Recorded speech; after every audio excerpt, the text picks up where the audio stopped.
Over the last several years, investors have had to worry about what might happen if a country with a weak economy were to leave the European Union. In a new twist, now those worries shift to what happens if a strong economy were to leave. In this morning's U.S. Bank Economic 360, Vice President and Senior Portfolio Manager Mike Denneman joins Business Watch producer Kelly Leon in the studio to discuss the possibility of a British exit and what that might mean for the market. Thanks, Peg. Hi, Mike. Good morning. I've missed you. I haven't seen you in a while. It's been a couple weeks, yeah. So, already a difficult market. Now, this so-called Brexit, you don't like the word, but I do. I like to say Brexit.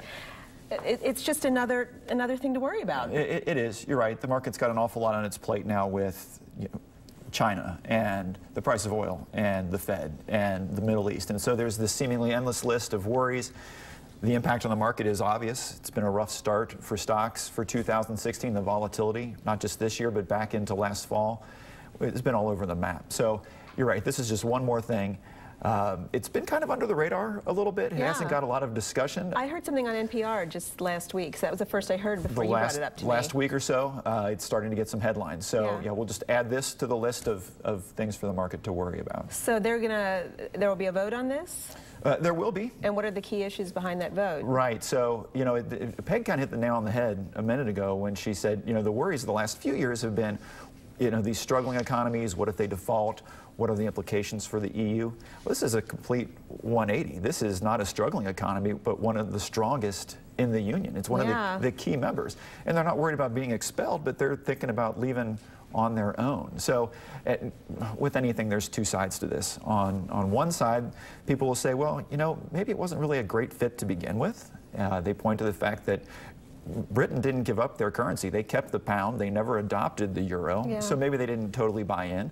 And of course, London and Brussels haven't always really seen eye to eye on a lot of issues anyway. But the flip side of that coin is, at least economically, both sides really benefit from this. I mean, there's a reason that the British business community is very much against leaving the Union. So there will be a vote. It'll be in late June, and it's going to be interesting to see how it plays out. Right now, polling says that the voters are leaning towards staying rather than going, but the margin's very, very narrow. It could be a close vote. And what could the impact be to the market? Well, to be totally honest, we don't know. Yeah. You know, there's not a lot of historical precedent here to show us where this would go. But what we do know is that the economic disruption would be massive. This is something that's going to have ripple effects, not just in Europe, but across the globe. We're certainly going to feel it.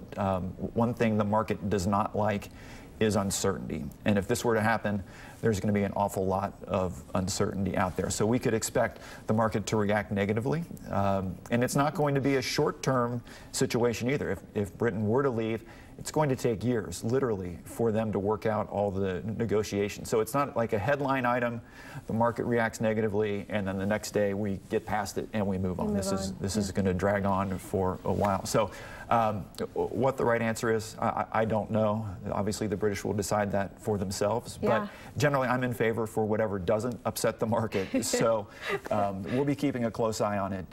Surely it'll be interesting once we get closer to the vote. To June, yeah. All right. Well, I'm sure you'll be bringing it back up to us. We'll keep you posted. All right. Thanks, Mike. Yep.